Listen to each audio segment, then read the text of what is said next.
We're joined again today by Jimmy Akin, apologist at Catholic Answers, senior apologist at Catholic Answers, and we're debriefing an incredibly interesting debate he recently had with Dr. Bart Ehrman. The topic of the debate was the historical reliability of the Gospels. Jimmy Akin, welcome back to the Classical Theism Podcast. Thank you, John. It's my pleasure to be here. So many have remarked that this debate was a very cordial exchange, and I happen to agree. What do you think led to it being a cordial exchange rather than a more fiery exchange? Well, speaking for myself, because I was determined to make it that way. I've seen lots of debates, and the ones where people are getting mad at each other, I don't find as helpful. I also, so there's kind of two things. Number one, the more fire there is, the more heat there is in a debate, the less light there tends to be. And I want debates that I participate in to be about truth and trying to get at the truth and not taking digs at each other. And in a debate situation, you are thinking and you're on your toes, and if you aren't careful, you can slip into a mode where, and no one's perfect, so people do, but you can slip into a mode where you're coming across as less friendly. And that can do two things. Number one, it can antagonize your opponent, which can cause him to do the same. And second, it can alienate audience members that you could otherwise make an effective case for. And so going into this debate, I was determined, like I am in general in debates, to just be as friendly as possible, both to avoid Bart from getting heated and also to avoid alienating members of the audience I might otherwise be able to reach. And so I was just determined to be as genial and as warm and as friendly as I could. There are times like in cross-examination when you're on the hot seat and you're thinking and you can't devote quite as much energy to putting smile in your voice as you can on other occasions. But on balance, I think it came across very well. And I've heard behind the scenes after the debate that Bart was very pleased with how friendly it all was, not just for me, but also from the Catholic audience in general, because the audience was predominantly Catholic. And I gather in his experience, like when he debates with fundamentalists and so forth, they're not always as friendly. No, that really did come through. And I like how it wasn't just a haphazard thing, but you actually planned for it. You were determined to make it happen, which shows throughout the debate. You even recognized that, it takes a lot for Bart Ehrman to go into a predominantly Catholic setting and try to critique the reliability of the Gospels when a lot of people were going to be against them. And you actually, voiced that in your statement, which I think added to the cordial exchange. So that was great. Yeah. I also planned things to be friendly. Now, I did have some good-natured ribbing in there as well, some of which was planned, some of which was spontaneous. Like at one point, we were talking about what Jesus said on the cross, and I said, well, if I were being crucified, and then it just occurred to me, now your experience might vary, but if I were being crucified, this is what I would do. And your experience might vary, got a big laugh from the audience, and Bart took it in stride, and that was spontaneous. I also had I had set up a web page of resources, jimmyakin.com/Bart, that deal with various things responding to his allegations. And if you click that link, what you'll see is a nice big picture of Bart smiling under the words, "Why Bart's Wrong." And that was pre-planned. I used in my keynote. I used a slide of that, and that was pre-planned. But I also planned other things. Like at one point, I talked about how he'd written a whole book defending the existence of Jesus against Jesus mythicists, and I said I think he deserved credit for that. Let's all give him a big round of applause. And people did. And then I walked over to him because we weren't very far apart. And I said, no, this is something Bart and I agree on. So high five. And he gave me a high five. And that was also pre-planned on my part. He didn't know that was coming. But those were examples of things I did that I had mentally ahead of time I was going to do in order to deliberately be friendly to him. No, and I think that came off great. And needless to say, people should watch the full debate first before we getting into this debrief. If you haven't watched the debate yet, I suggest you kind of pause this debrief episode, watch it, and then come back. We're going to spend kind of the rest of the time on the substance, the topic. Some of this will also prime you and get you ready for it. So you could watch this first, but I think you'll get more out of it if you've seen the full debate. It's all wibbly wobbly, timey wimey, however people want to do it. However they want to do it, exactly. So why don't we just go with the debate statement? Who had the burden of proof, and why was the debate set up that way? Well, so the resolution of the debate was resolved. The Gospels are historically unreliable. And normally in these debates, the burden now whoever agrees with the resolution has the burden of proof. So they go first, they have to make their case. All the other person has to do is show they didn't meet the burden of proof. And normally in these debates, the shoe tends to be on the other foot. The skeptic will be challenging the historical reliability of the Gospels, but the believer has the burden of proof to show that they're reliable. But every issue has two sides, at least two sides. And so I think it's healthy for the skeptic to sometimes shoulder the burden of proof. I mean, believers have to do it all the time. I think it's perfectly reasonable for the person taking the skeptical position to have to do it. And so we requested that. And even though I know he was a bit reluctant, Bart agreed, which is also to his credit. So I should, by the way, point out there's a difference between a formal debate and an informal discussion. In an informal discussion, whoever is trying to change somebody else's mind has the burden of proof. So if you and I are discussing something, if I want to change your mind, I need to give you evidence. I have the burden of proof. If you want to change my mind, you need to give me evidence, or you have the burden of proof. So we can both have the burden of proof in an informal discussion, but in a formal debate with a resolution, that's not how it works. So somebody has to shoulder the burden of proof in a formal debate. No, and that is a good point. It is usually put on the Christians to show that they're reliable or to show that Jesus rose from the dead and these other things. So I think it is healthy to have a little change up there. And in his opening statement, attempting to show the Gospels were unreliable, Bart Ehrman argued for various difficulties, and he pointed to difficulties surrounding the infancy narratives, the resurrection appearances, and Jesus's preaching. And we'll talk about a couple of those things in a little bit. But what did you emphasize in your opening statement, and why did you use such a unique strategy?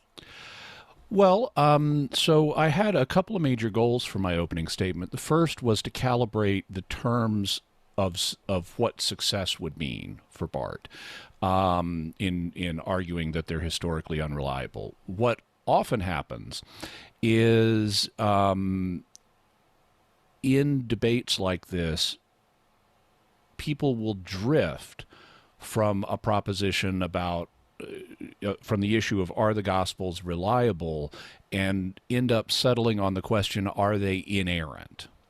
And if you can then plausibly show one error, you can claim victory.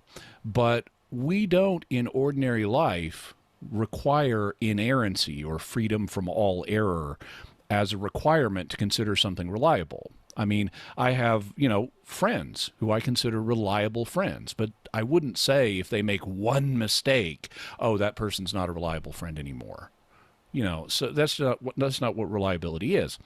And so for the first number of minutes in my opening statement, I talked about the difference between infallibility, or inerrancy rather, and reliability. And then I dwelled on the question of, well, what would we need in order to judge a document historically reliable?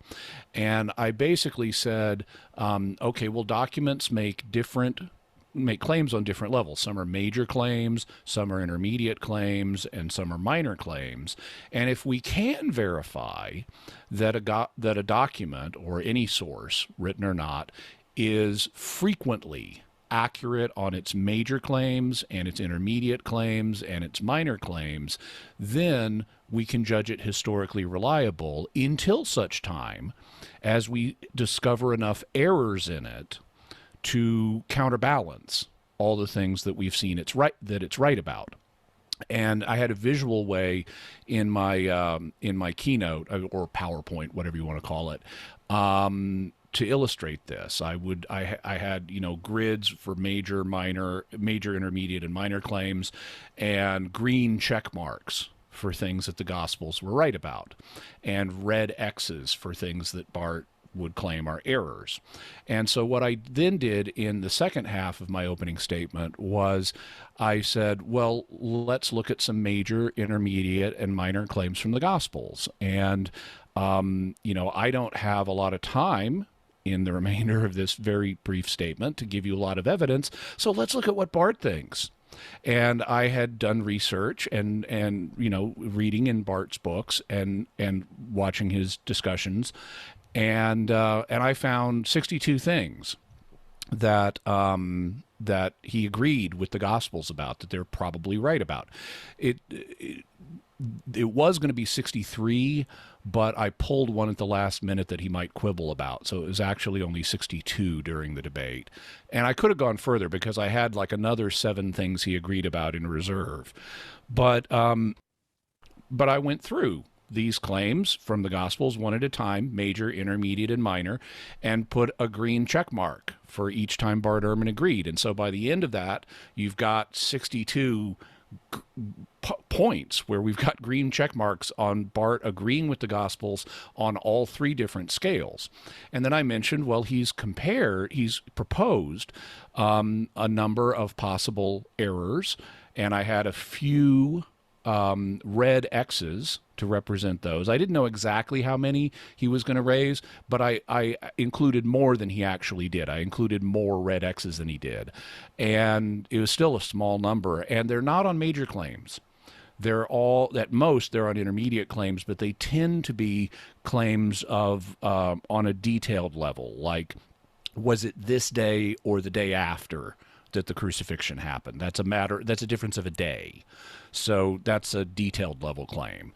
And I then just made the point that, well, even if we give him all of these things and agree, and I don't agree, but if we agree for the sake of argument, these are errors, they still don't counterbalance all of the things he agrees with. And the reason I chose this strategy, and it would have been the same fundamentally even if I had shouldered the burden of proof for this debate, the reason I chose this strategy is because normally in debates like this, including ones where Bart's debating his position, the believer ends up trying to mount a case for the historical reliability of the Gospels from the ground up. So they'll start talking about, well, who wrote the Gospels, how long afterwards did they write them, how were they in handling their sources, how did the information get from one person to another, and that consumes all their time. And then Bart just has to pick at the claims they're making. And so I said, well, let's just cut them off at the pass, so to speak.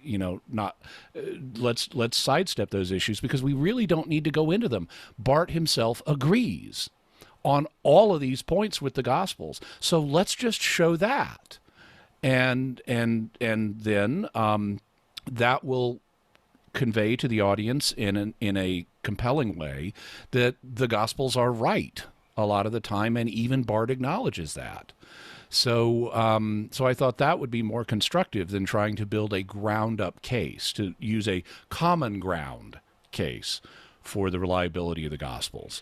No, also yeah, it has a strategic benefit in that it would shift the terms of the debate, because what usually happens, or what can happen in these debates, and really this is true of any debate, you don't want your opponent to be in a "you're wrong and" position.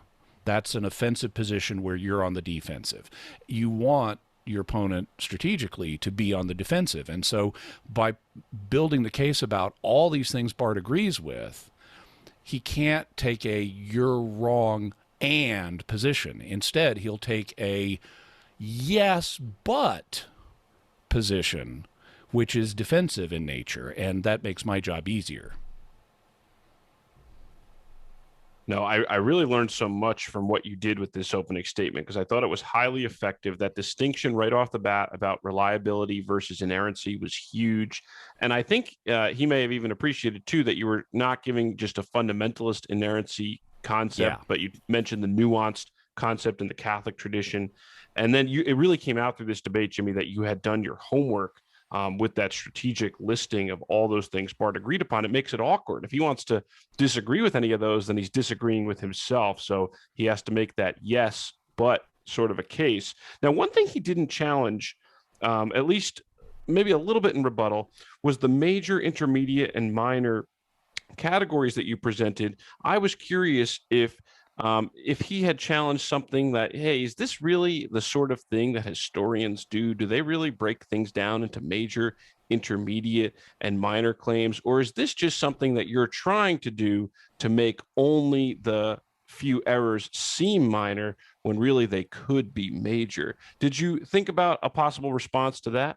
Oh yeah. If he had asked me, well, like who name a historian who divides things into different levels of claims, I would have said, sure, absolutely, Bart Ehrman. Because if you watch his other debates, he will, when he talks about like, okay, was it this day or was it that day? He'll say, okay, this is a minor point. Who cares? But sometimes he'll argue the Gospels are wrong on something that matters. And so he's clearly differentiating between things that matter and things that don't really matter. And so Bart himself makes that kind of distinction. Very good. Very good. All right. Well, let's get into one of the points he raised. He didn't ask me that, though. So no, he didn't. He didn't, but that would have been a great comeback. Yeah. Now, with Jesus's preaching, Bart said that the Synoptic Gospels have a different portrayal of Jesus's own identity than John's Gospel.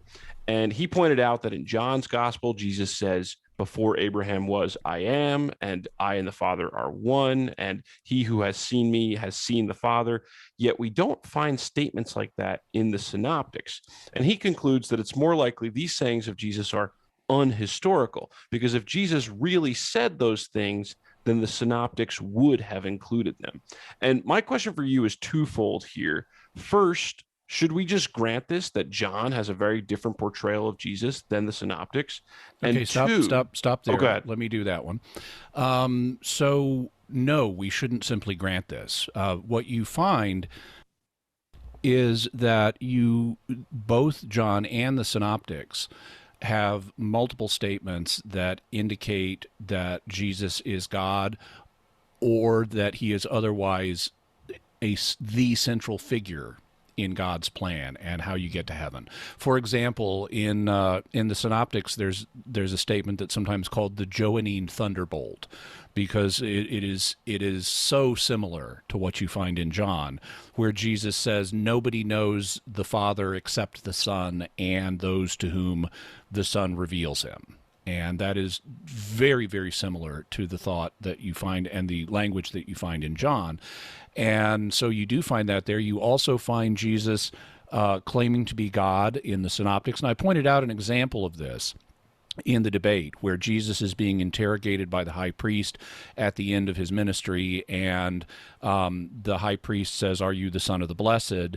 And he says, "Yes," but he makes it clear, I'm not just claiming to be a son of God like Christians are sons of God, or Israelites are sons of God, or the Jewish king is the son of God. He's claiming to be equal to the Father, and he refers to the prophecy in Daniel 7, where one like a son of man is enthroned besides God in heaven. And the high priest then realizes what he's claiming and says, well, you've all heard the blasphemy. Why do we need any more witnesses? Well, it wasn't blasphemy to claim to be a son of God like an Israelite or like a Jewish king or to be the Messiah. None of those were blasphemous claims. But he's saying, you're going to see me enthroned in heaven right besides God. And so he was claiming equality with God, and it uses different language than in John, but it's fundamentally the same. There are bunches of other illustrations. I won't go into them all. I actually had a bunch in my notes if I needed them in the debate. But you've got lots of stuff like whoever leaves father and mother for my sake will be rewarded in the kingdom. That makes him the central pivotal figure, that in John's words, no man comes to the Father but by me. Or when he says, whoever denies me in front of men, I will deny in front of my Father. Or when he depicts himself as, in the parable of the sheep and the goats, as the king who determines people's fates for eternity. Clearly, you have a very high Christology in the Synoptics as well as in John. There's a lot more that I could say, but I won't take up all your time with that. No, that's good stuff. And I've heard some people try to wiggle out of the Mark 14 comment of Jesus's answer to the high priest by saying, well, he's saying, I am the Messiah. And maybe when he says, you will see the Son of Man coming, maybe he's talking about some other figure because he starts doing the third person thing and not himself. But I would find that implausible because he seems to be called the Son of Man throughout Mark's gospel. Is that right? Yeah. So this is similar to what Bart would claim. And Bart started to dig into that a little bit during the debate. Bart believes that Jesus did hold that the kingdom would be ushered in by a Son of Man who was a kind of cosmic judge. But he thinks that Jesus believed the Son of Man to be somebody else.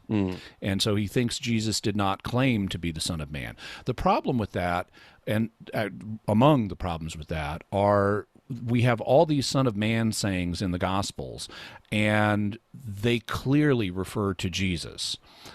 Just over and over again, they clearly refer to Jesus. Bart himself only proposes something like 4 Son of Man sayings where it might be somebody else.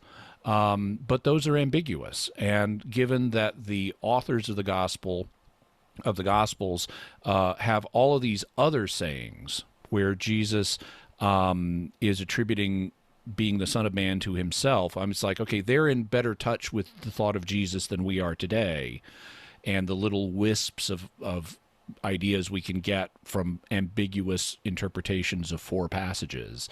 I'm going to go with them. Also, if you look like at the parable of the sheep and the goats, Bart acknowledges that Jesus viewed himself as the king of the coming kingdom. And in the parable of the sheep and the goats, it's the king that sits on his throne and judges the nations. But Jesus starts that parable by saying the coming of the Son of Man is going to be like this. So in that parable, the Son of Man is identified with the king in a future time frame and Bart acknowledges that Jesus viewed himself as that king. Okay. No, that is very helpful for answering also, that. I have yet to run into anybody else. I'm sure there are people, but I have yet to run into anybody else who thinks that Jesus gave Son of Man sayings and was referring to someone else. Right. As far as I've seen, as far as I know, that's unique to Bart. I'm sure there are others, but I haven't found them. So the second part of that, the question that I was going to ask you there, so that was the first part, that we shouldn't grant John has a very different portrayal of Jesus because of those various reasons and examples, and you only went into a few there. But the second part of my question is, should we accept the burden of explaining why the synoptics don't include those specific Johannine sayings? And if so, what possible explanations might we give? And I'm talking about before Abraham was, I am, the Father and I are one, he who has seen me has seen the Father, things of that nature. Should we really be forced to explain that? And if so, what might we say? Well, whether we're forced to explain it will depend on one of two things. If we're in an informal discussion and we want to convince someone of our view, then yeah, we need to give them evidence. And that can mean answering counter evidence, like, well, why don't the synoptics do this? Or if we're in a formal debate where we've been tasked with making the case for that, well, then we'd need to do it. Other than that, though, we don't have a special burden to. But there are ways of dealing with it. For first off, I would point out that this is an argument from silence, and arguments from silence are notoriously weak. Secondly, I don't think there really is a substantial difference between the Synoptics and John on these questions, as I've illustrated. Thirdly, what we really see is a difference of language, or one of the things you could at least argue that we see is a different language, that John is using more explicit language than the Synoptics are. And that's true. That can have a couple of explanations. One of them is that even Bart himself admits that Jesus didn't go around publicly announcing that he was the Messiah. He told that to the disciples privately, Bart acknowledges, but he was more circumspect about it publicly because of the consequences it would have. And in John, we see much more of Jesus talking to the disciples. It records a lot more private conversation. And that could be why some of these statements are in John in a higher ratio, because it's more focused on his private teachings to the disciples than to his public teachings. Also, even in John, when he is talking in public about these things, he's still being circumspect. He's not just coming right out and saying it flatly. I mean, even in John, he doesn't come out and say, "I am God." That's not in John. But then also there's another aspect of John, which is if you study it carefully, there's a very, very good case to be made that John is consciously supplementing the Synoptics. It looks really clear when you do an up-close examination that John is writing his gospel in a way so that it interlocks with the Gospel of Mark.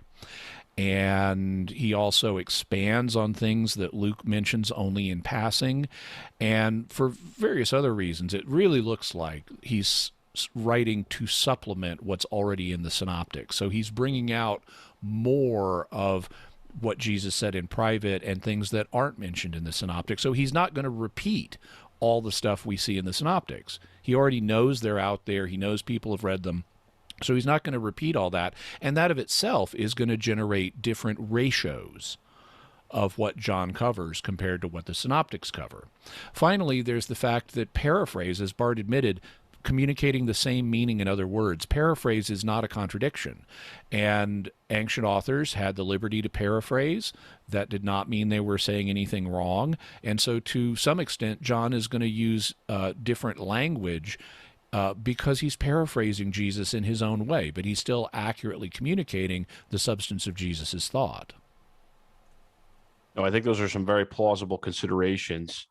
And so I do want to get to the infancy narratives in a little bit, and we'll get back to some of those intimate conversations in John. But let's just talk about your rebuttal briefly.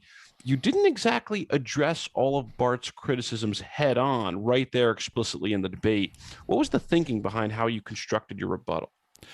Well, I knew that Bart was going to raise certain challenges to the Gospels, and I could even anticipate what some of them were likely to be, but I didn't know for sure. And I'd seen in my debate prep him raise a number of different issues that he wouldn't all have time for. So what I wanted to do, he also frequently invites people, and I was a little surprised when he didn't do this really in this debate, but he'll frequently invite people to do their own study and say, don't trust me, get a harmony of the Gospels and read them in parallel columns and make a list of everything you see and then compare your lists. And so he'll invite people to do that. And really, because of the length of a debate, if you want to study an issue thoroughly and really get your head around it, you do need to do further study. So I knew there would be time to respond to Bart's criticisms in the cross-examination period and in the audience question period. And so I said, well, then I have something more valuable I need to do right now. I can address his objections in those two periods. What I need to do here is give people resources for further study. So I pointed them to the jimmyakin.com/Bart link. And I needed to give them intellectual tools for processing when something is an error and when it's not. And so I brought up three ancient writing practices: detail selection, or material selection rather, paraphrase, and sequencing. Whether things are arranged in a chronological order or a topical order. And I made the point that those things do not involve errors. Instead, what they involve are different degrees of approximation. And once you understand the level of approximation that an account is trying to give you, once you correctly understand that, then you understand what you should expect from it. And I gave a typical everyday example in the debate with pictures. Captain Kirk says, "When do we get to the planet?" Mr. Chekhov says, "In 2 hours, Captain."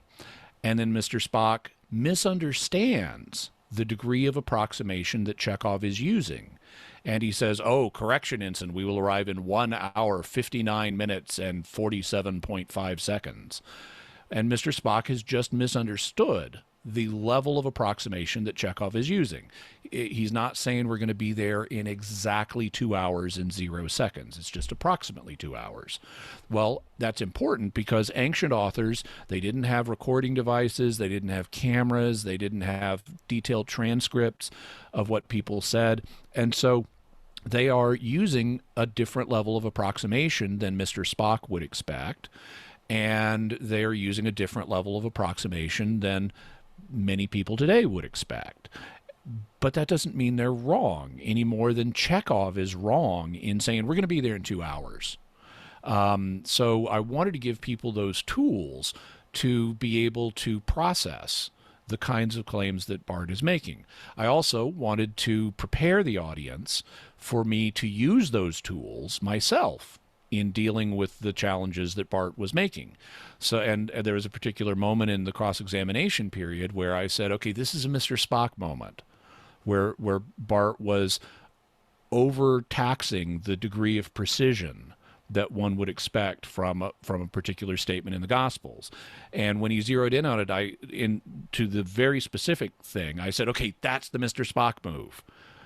So I was educating the audience both in terms of how to do future study on this issue and in how we were going to interact in the debate, because I wanted to set up that memorable Mr. Spock moment so that I could point it out. Okay, Bart is expecting more precision here as evidence of error when really it's not an error. It's just describing the reality with a different level of approximation versus precision.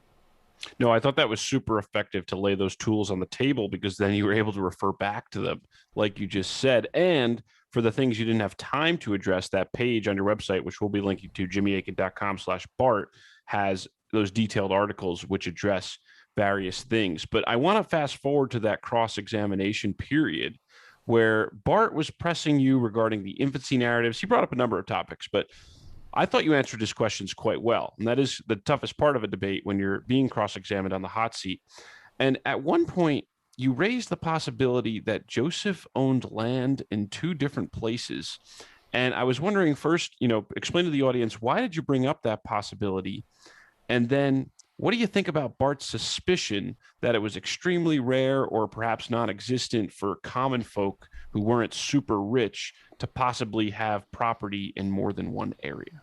Okay, so what Bart was asking is, in essence, I mean, I'll try to find the shortest way to say it, but what he was asking in essence is, why does Matthew depict in Matthew 2 Joseph and Mary as living in Bethlehem, whereas and then only later do they go to Nazareth, whereas in Luke's infancy narrative, they start in Nazareth, they go to Bethlehem for the census, and then they go back to Nazareth. And I said, well, I think Matthew owned property in both places, or at least I should say Joseph, that Joseph had property in both places, or at least I would, to refine it a little bit, he had residences in both places. And this seemed to come as a bit of a revelation to Bart. He said, oh, interesting idea. I hadn't thought of that. And then to his credit, he began trying to think through that. And he raised a question like, would someone who was a lower class worker, working class guy like Joseph, would he really have two pieces of property like that? And the answer is yes, because this is exactly what happens when people migrate in order to find work. I've written a blog post, which I'm going to add to the jimmyakin.com/Bart page about this, because a lot of people, it seemed to come to a revelation to them as well, and they were very curious about it. They thought it made sense of things, but they were very curious about it. So I've written a post where I talk about, this is not an attempt. This is not a proposal I make as an attempt to reconcile Matthew and Luke. Actually, you get it all from Luke. Luke indicates that Mary is from Nazareth and Joseph is engaged to her. That tells you that Joseph is also living up in Nazareth. He then says that in response to the decree from Caesar Augustus that everyone go to his own town to be enrolled, and Joseph went to Bethlehem. Well, okay, so there's a sense in which Bethlehem is Joseph's own town. And then he says after the birth, Joseph and Mary went back to Nazareth, their town. So there's also a sense in which Nazareth is their town. And so if Bethlehem is Joseph's town, he's got a residence there. If Nazareth is their town, they have a residence there. So just there from Luke, you've got two residences. And this is not at all unexpected if you have people who migrate for work. And I go into this with a bunch more supporting detail in the post. But basically, the hypothesis is, okay, Luke tells us that the reason Bethlehem was Joseph's town was because he was of the family of David. So he was a Davidite. He was living originally in Bethlehem on family property, but he's a tectone. He's a manual laborer. And so he migrated to Nazareth for work. And why would that be? Well, because he already had family there. We know that Jesus' extended family continued to live both in Nazareth and in another nearby city known as Kochaba for a few centuries. And so it's like if you have migrant laborers, well, they'll go between their family home and then to another location where they also have family. And as a result, they need someplace to sleep in the new location. So they establish a residence, even though their family home is somewhere else. And so it's not at all surprising that this would happen. This happens actually all over the world. It happened. I was surprised in thinking about it afterwards. This happened with me. I ended up coming out to California because there's no work for Catholic apologists in Arkansas, or wasn't at the time. But I still inherited family property back in Arkansas. So I had two residences. It happens with people who are, I mentioned in the blog post that's coming up. It happens with like ship workers. Like on cruise ships, they may come from the Philippines or Indonesia, and they've got a family home there, but then they've also got a residence on the ship, complete with a mailing address. It happens with agricultural migrants. Here in Southern California, we have lots of people from Mexico or other Latin American places, and they come here for work, so they establish a temporary residence here at least, but they got a family home back in their country of origin, and they'll send remittances back to family members there. I even got an email after the debate from someone who had done ethnographic studies in East Africa and says that happens here too. You have these people who have a family estate in the country, but there's no work for them in the country, so they go into the city to make money, and they have a secondary residence in the city. So this is a common human experience. It's not at all unexpected. Oh, that's fantastic. No, it makes it just so much more plausible and credible, your answer, to see that it's not just an ad hoc move to reconcile difficulties, but no, this is actually where the evidence points in the gospel itself. You're pulling out those phrases, and also with that other information that you're gathering for that blog post. So I'm excited to read that. And for people who, we just kind of made passing reference to the census, and sometimes people bring up difficulties surrounding that, I thought that was a really nice article you did as well, handling those issues. So for people who want to check that out, they can. But there's a couple more questions, Jimmy. I wanted to make sure that I asked you if you have a little bit more time. Oh, sure. No problem. Okay. So this one is just general. Any debate has time restrictions, but I thought in a debrief, it would be good to ask, were there things you wanted to bring up at one point or another that you just weren't able to? And what were a couple of those things? Well, so for a couple of them, one question that I'd seen Bart ask in the past in other debates he did, and he raised it a little bit here, was the why did they go to Egypt part. How do you square that with Luke saying after Jesus's birth they went back to Nazareth? And because in Matthew, after Jesus' birth, the Magi show up, and Joseph is warned in a dream Herod's going to try to kill the holy innocents, so the angel tells him, go to Egypt. And he does, and it's only later that he goes to Nazareth. Whereas in Luke, they come down for the enrollment, Jesus gets born, they stay there for a little more than a month, they do the customary purification ceremonies for Mary, and then they go back to Nazareth. So how do you reconcile those? Well, the Magi didn't arrive until a year or two afterwards. And Matthew is clear about that because he says that Herod killed all the baby boys who were 2 years old and under, in keeping with the time he learned from the Magi for the birth of the child based on the appearance of the star. And if I was Herod, I would have padded it a little bit. So this may have been a year later, and he padded it out to 2 years as a anti-safety margin. But that's the answer. When you integrate the infancy narratives, and I have a blog post on this that you can see at the link. What happened is they came down for the census. They stayed there for a little more than a month. They went back to Nazareth. Then at some point in the next year or two, they came back to Bethlehem. And that's when the Magi showed up, and then they went to Egypt. So there's no chronological contradiction here. It fits chronologically just fine. Another thing that I had wanted to bring up, and I was on the verge of doing so when Bart redirected the conversation, and it was his cross-examination period, so I had to go along with it. Because when you're being cross-examined, you have to let the other person ask the questions.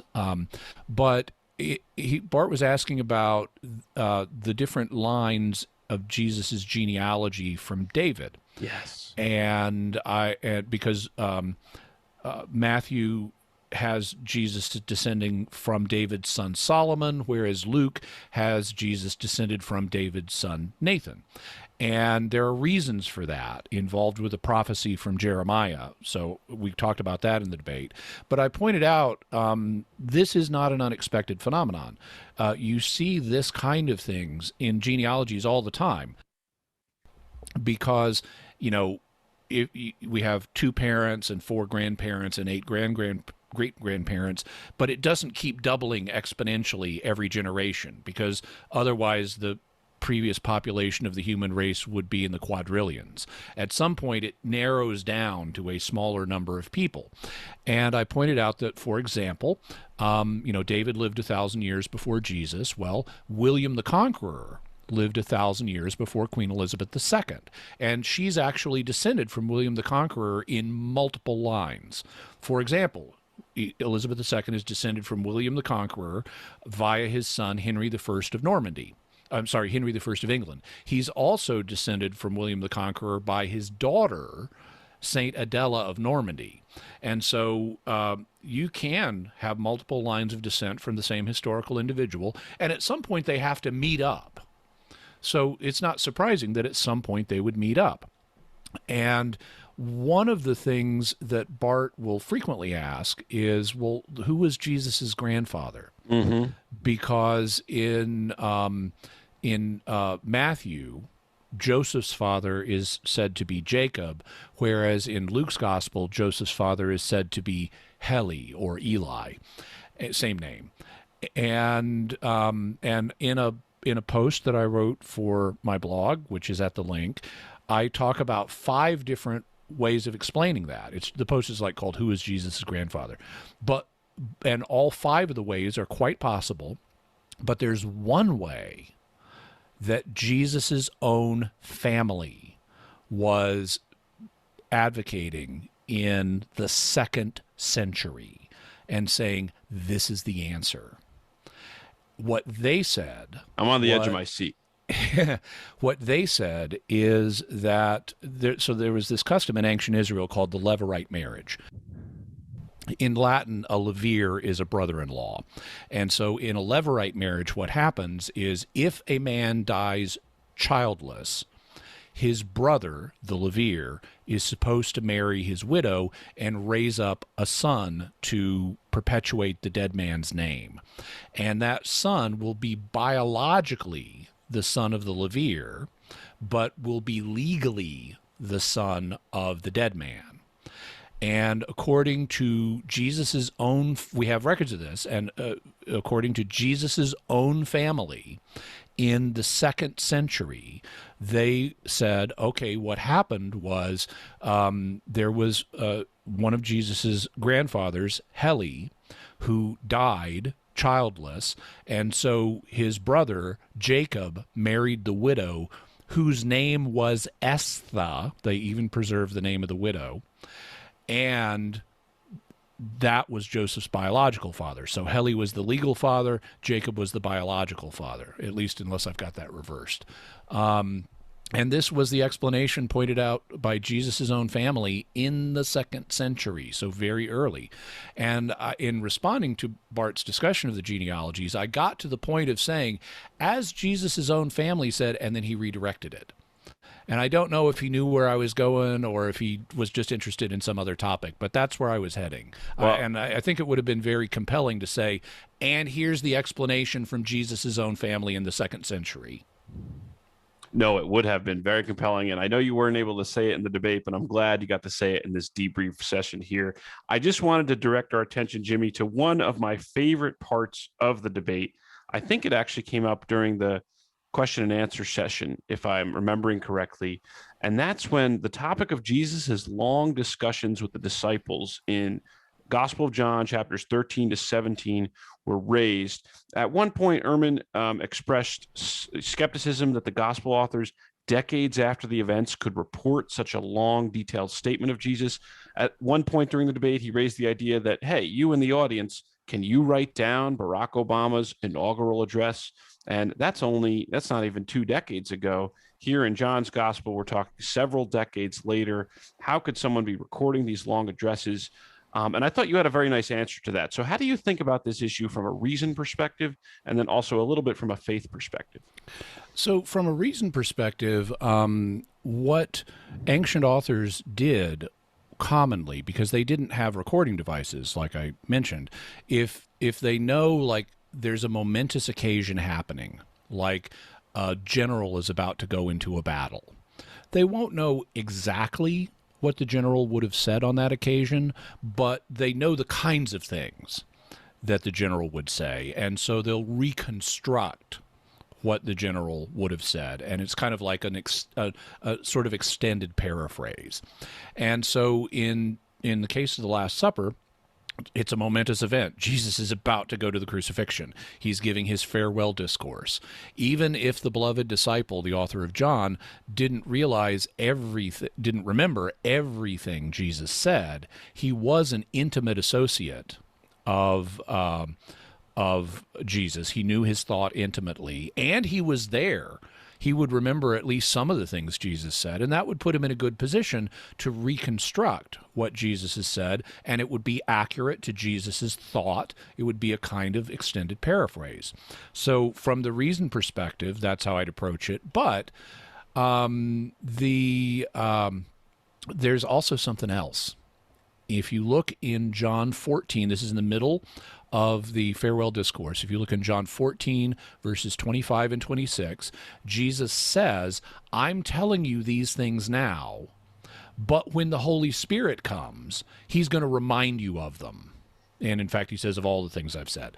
But at least, and you could debate, well, does that mean everything in the whole ministry or everything I've said tonight? But there's a supernatural promise right there that the disciples would be able to remember this because God would give them special help.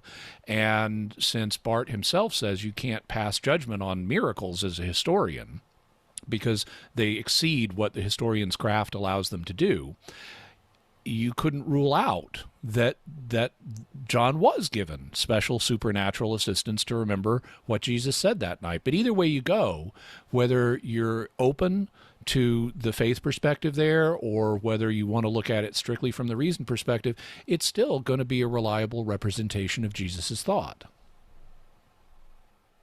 No, I really like that way of explaining it from the reason perspective, the extended paraphrase of an intimate friend who was there, and from the faith perspective, we have that supernatural help of the Holy Spirit to remember it in even more detail. Just briefly, would you put the Sermon on the Mount? I know it's a bit of a different category, but in other debates, it's come up. Bart's raised the issue that, well, Jesus could not possibly have said the Sermon on the Mount, and nobody could have remembered this 3-chapter long sermon.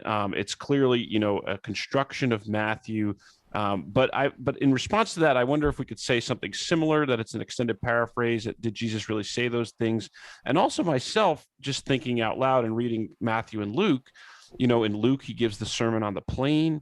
In Matthew 18, I just stumbled on this the other day when I was reading Matthew 18, he says, and if your hand or foot causes you to sin, cut it off and throw it away. It's better for you to enter life crippled or lame with 2 hands or 2 feet than to be thrown in eternal fire. And I was like, wait a minute, I thought that was Matthew 5. And here it is again in Matthew 18:8. So I think maybe it's plausible to say Jesus gave a lot of different sermons with similar content. But how would you address, maybe briefly, that issue that he couldn't possibly have given this one long sermon and they remembered it? Well, so there are a couple of ways of approaching that. Now, one of them is, okay, so what were the disciples? They were Jesus' students. That's what the word discipulos means. So he was their teacher. They were his students. They followed him around for more than 3 years, learning his teachings so that they could go preach them themselves. Jesus encapsulated his teachings in short, memorable statements like parables, or like the last shall be first and the first shall be last. He designed them to be memorable and easy to memorize. So if you've spent 3 years memorizing the sayings and parables of your master, you're going to be able to remember them for a long time. So there's no reason that they wouldn't have been able to remember a speech, especially if you look at it the way Matthew has presented the Sermon on the Mount. Now, there is a case to be made because Matthew is known to collect sayings and organize them by topic. Matthew's gospel is built around 5 big discourses of sayings that Matthew has collected from different sources. And you can see that because, like, in the last of the discourses, the Olivet Discourse, his prophetic teachings, have been collected from different places in Luke. They're in different places in Luke, but they're all together in one spot here. And so the Sermon on the Mount, the first of the discourses, it's very easy to argue, okay, this is just a collection that Matthew has composed of his ethical teachings. And I have no problem with that. Given that we can see ancient authors like Matthew organizing things by topic, that means that they're not literally claiming these were all given on one occasion. It's a collection of sayings. There's nothing that's not in error. What would be in error is if Jesus didn't say these things. But if Jesus did say these things, Matthew's entitled to collect them in one spot for us. And there's a very good case that that's what he's doing. On the other hand, if you look at the Sermon on the Mount, it's actually structured. Not just the individual sayings are structured in a way to make them memorable. The whole thing is structured that way. It starts with the Beatitudes, the blessed are these. And then it moves to the you have heards, but I says. And you have a whole bunch of those. And then it moves to the when you do not. When you do this, do not do that. And so it's not just the individual sayings that have been structured in a memorable way.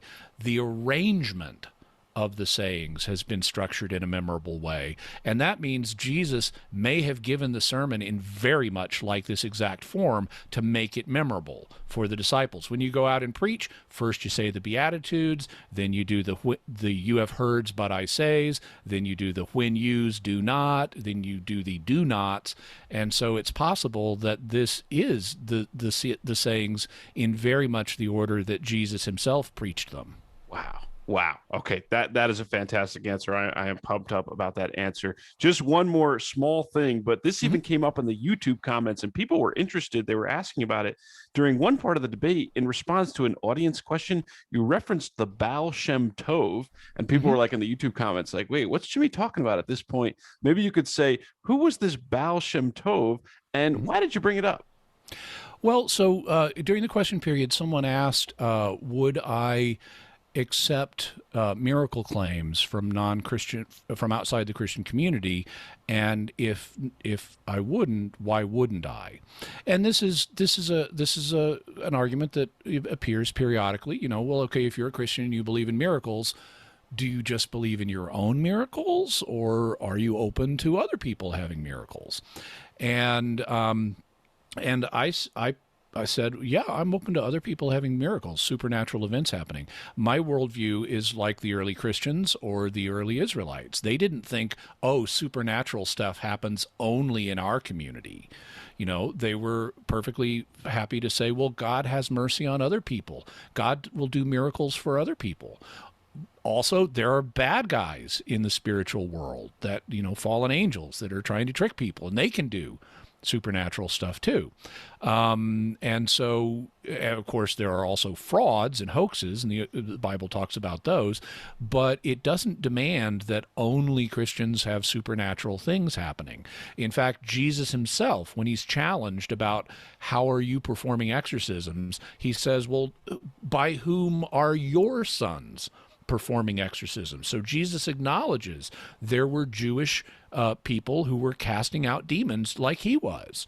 So there's never been a requirement that miracles only occur in the Christian community. Now, you then have to say, well, why be Christian rather than something else? And I sketched that briefly in the debate. The basic answer is God has given Christians bigger and better miracles like the resurrection and all of these fulfilled prophecies. So there are reasons to be Christian, even though miracles or supernatural events do occur in other communities. But I wanted to illustrate my openness to this, and in my debate prep, I'd listened to a discussion that Bart had had with an evangelical apologist, where they went back and forth about this question. And Bart said, well, okay, what about the Baal Shem Tov? He was, for people who may not be aware, he lived a few centuries ago. He was the founder of Hasidic Judaism. And he had many miracles reported to him, reported about him. They were reported by people who knew him. They were on record very early. And so Bart challenged this other apologist, saying, well, what would you make of these? I mean, would you accept these miracles? And if not, why not? And the apologist in question was an evangelical, and he didn't outright dismiss these miracles and say they're not possible. Instead, he started trying to propose criteria that would clearly distinguish between them and the miracles of the Gospels, and that would make the miracles of the Gospels more credible than these other miracles. But I wanted to illustrate my openness. I said I wouldn't have done that. I would be open to these miracles that maybe the Baal Shem Tov did perform them. You know, and I didn't mention Mysterious World at this point, but this is exactly the kind of thing I would go into on Jimmy Akin's Mysterious World. I'd say, okay, we've got these miracle reports. Let's look at the evidence for them. Do they support these being genuine? And I'm happy to say God has mercy on other people, including people in the Jewish community. So I'd look at these miracles with an open mind. It wouldn't prejudice me just because they're not Christian. Well, Jimmy Akin, I thought it was a fantastic debate that you and Bart Ehrman put on. You had you did your homework. You put together a ton of great resources for us. Thank you for joining me on the Classical Theism podcast for this debate debrief. But just let listeners know one more time, where should they go to find out more of your work, anything else related to this debate, and then we'll say goodbye.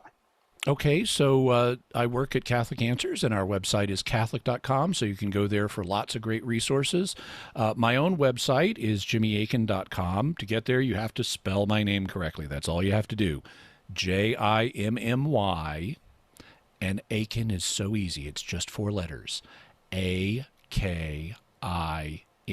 Just like it sounds. No T's, no S's, no E's. Akin. Very simple. It's the original gangsta form of the name. So JimmyAkin.com if you want resources dealing with the recent debate with Bart Ehrman or the kinds of charges that people of his views make.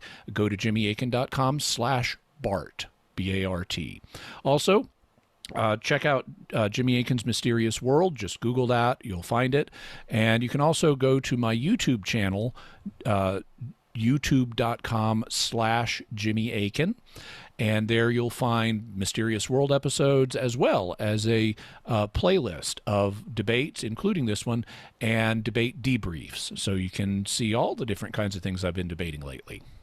Excellent. Well, I will make sure to link to all of that in the show notes page. But thanks again, Jimmy, for joining us today. It's been a blast. My pleasure. Thank you, John.